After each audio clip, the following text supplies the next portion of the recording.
And on the lower level, police are now using bolt cutters to try and cut away some of that razor wire, not having a great deal of luck, as the protesters above continue to throw whatever they can at the police as they make their way up onto the roof level of the synagogue here at Kfar Darom.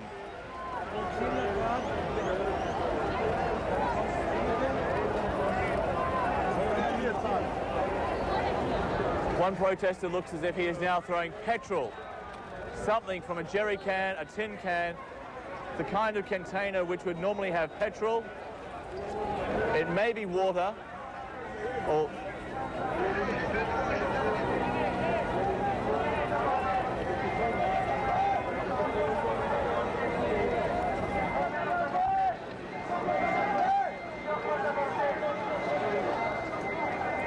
hello and welcome to our viewers in the United States and around the world. This is Your World Today. We are not pausing our coverage of the siege of the settlements now underway in Gaza. These pictures coming to you live. This is Kfar Darom, where riot police from the Israeli army are laying siege to the last holdouts in the settlement of Kfar Darom atop a synagogue.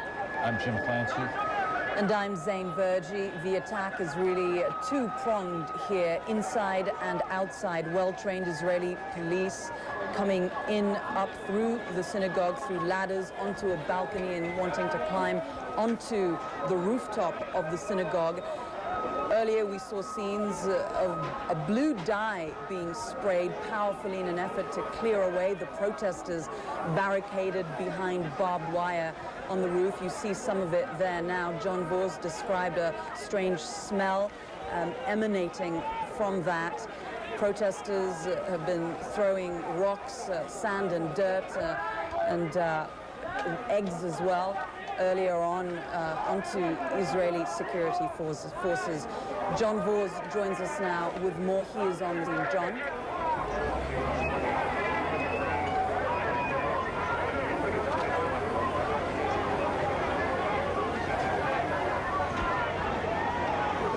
It's very noisy. Okay, there. Once again, the water cannon being positioned at the front of the building of the synagogue to try and clear those protesters away.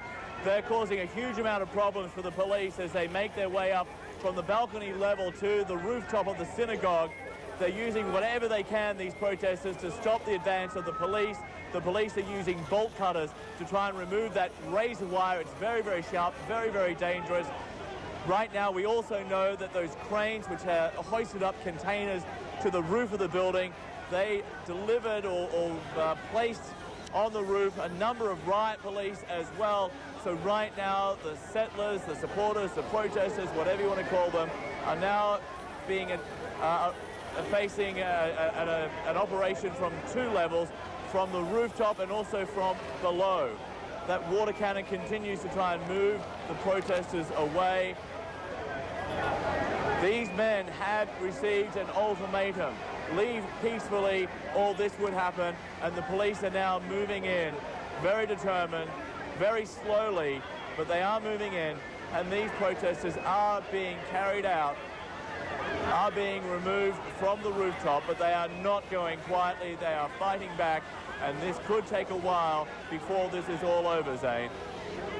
How many protesters are on the rooftop, do we know?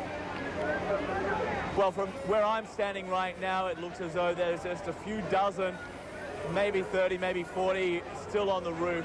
Earlier today, we were told there could be as many as 200 inside the synagogue, but as this operation progressed over the last few hours, most of those were carried out peacefully, one at a time. This is the last group of hardcore protesters left here at Kfar Darom, and the police are now moving in from behind them and also from that balcony level to try and get them off that rooftop. Zain, it is slow going. It is difficult work for the police here. Zain? Most of these protesters are not from Kfar Darom. They're from the West Bank, and some of them from Jerusalem too, right? In fact, Zain, it would be a fair bet to say that the last protesters left on this rooftop, almost none of them are from Kfar Darom. All of them we are being told, or certainly almost all of them, have come from the West Bank, from Israel, the hardcore protesters, the ones who we've seen clash violently with police over the last few weeks, not just in demonstrations in Gaza, but also across the country on highways around Tel Aviv, around Jerusalem. These are the ones who have blocked roads, who have thrown tacks and sharp objects across the highways, who have burnt tires, who have clashed with police. There were similar protesters who barricaded themselves inside a hotel before this disengagement even began. These are the same protesters from the same areas of the West Bank, the same people who believe that this is the land that God gave them, and they're not going to give it up without a fight. Zane? It has been so emotional for the settlers and their supporters, John. What about the Israeli security forces here? They have been the protectors of settlers for years, and now they are the ones charged with removing them forcibly. Well, Zane, all along the police and the army have made a very big difference between the settlers, who they say are going through a very difficult time, and the protesters. The settlers, they say, will be dealt with sympathy and sensitivity. The protesters, they say, are now another matter.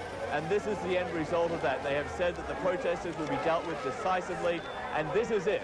This is the end result of that ultimatum to leave peacefully or be carried out and face this kind of action from the police.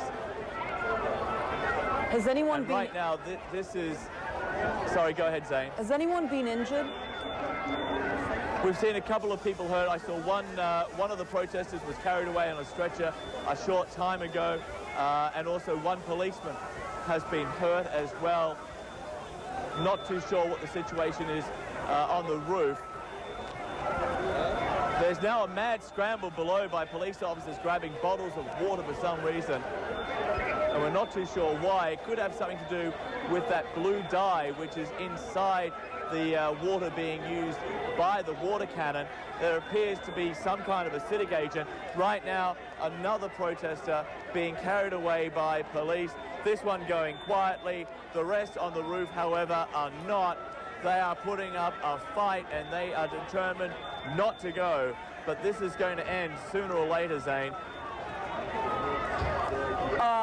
Police or any army officials or anyone there anticipating or estimating how long this confrontation could last? What we are hearing from the police is that this will last as long as it lasts, and they will do everything they can to try and end this without bloodshed, without anyone being wounded. But of course, now the violence has begun. More protesters being taken away. One struggling there. Another one struggling behind him. They're being loaded onto buses. They'll be taken away to the nearby town of Beersheba. Another protester struggling, being carried away by 8 or 9 police officers. And the water cannon, once again, trying to clear away those on the rooftops.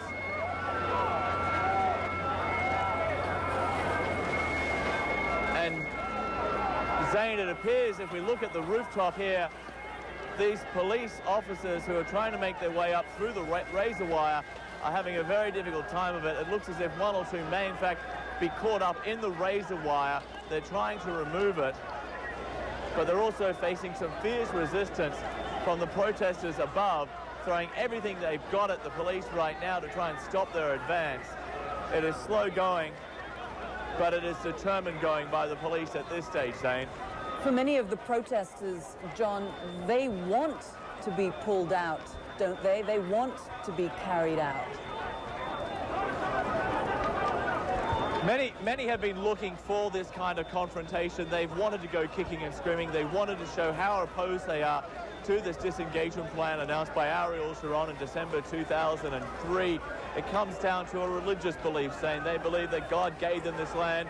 They'll do everything they can to stay here, because if they don't, then in many ways they'll be defying God's will. All around this synagogue, though, dozens, if not hundreds, of riot police now surrounding this synagogue on all levels. And I can tell you there is something in the water which they are using from that water cannon there is some kind of acidic agent in that water. I can feel it here. I can feel some kind of stinging sensation in my eyes. I can only imagine what's going on up there. There's a definite smell too. So that obviously is being used to try and subdue the protesters who are on the roof.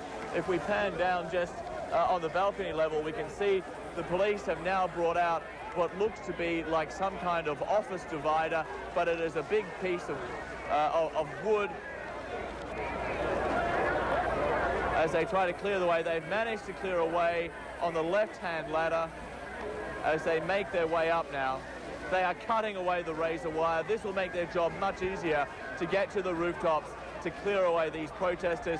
Already, riot police are on the roof. They'll put into place when these cranes hoisted these containers. The riot police were on board the containers. The containers hovered above the rooftop. They did not stay because the synagogue roof could not handle the weight of those containers. So they dropped the police off, and then they were brought back down, and now they're on the roof. There are more police moving up from beneath. And as the police come out, many of them are removing their clothing. So something is going on top of the roof with some kind of acidic agent. That is why they have been reaching for the bottles of water. If we look over here, we can see the police desperately washing something from their hair, from their bodies, pouring water. They're taking their clothes off. We're not too sure what has happened here. I saw one police officer come out of that synagogue wearing only his boxers.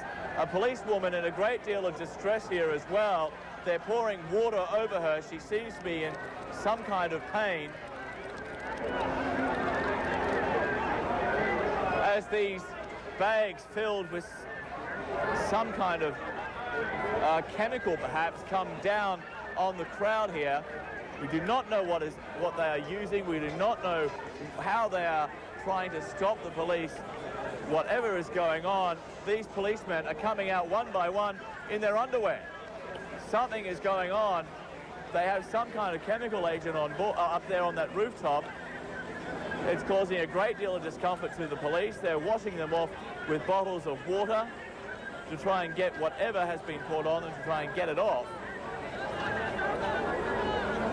This is a very bizarre scene here right now, Zane. And John, the protesters on the roof of the synagogue there, throwing whatever they can, pelting security forces with whatever they can. At some point, they're going to run out. Exactly, Zane. They can't keep this up for much longer. Eventually, they'll have to come down. But one thing which is very interesting in all of this is obviously they've been preparing for this. They've been planning for a confrontation.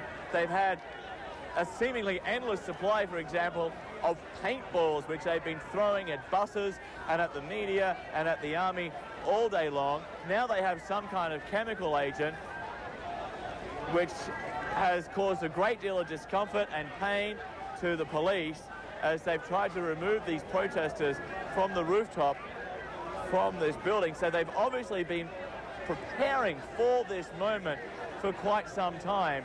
This would have to be the most fierce resistance so far that the police and the army have faced since this disengagement began in earnest on midnight on Tuesday, almost 2 full days ago, Zane. What happens to those protesters that they've managed to drag out? Well, there was always a plan that the protesters who were here illegally would face the full force of the law. Now, in Neved Kalim, I think an offer was made that if they left peacefully, if they decided not to put up a fight, then they wouldn't face any kind of criminal charges. It will be a very different story here, Zane. Policemen and women have been wounded, they have been hurt, they have been carried away.